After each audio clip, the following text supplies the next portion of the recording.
Welcome back to our channel. In today's video, we will guide you through the process of sorting search results in Facebook Marketplace on your PC.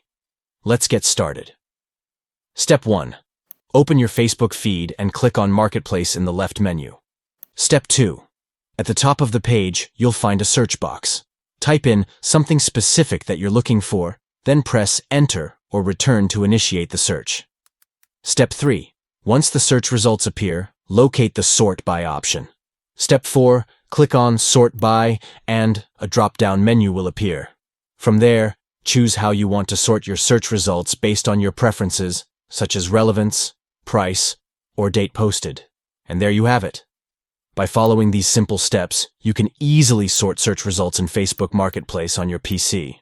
Sorting your search results allows you to find the most relevant listings or organize them based on your preferences. It helps you quickly find what you're looking for. Thank you for watching our video. If you found this tutorial helpful, don't forget to give it a thumbs up and subscribe to our channel for more useful tips and tricks. Happy sorting in Facebook Marketplace.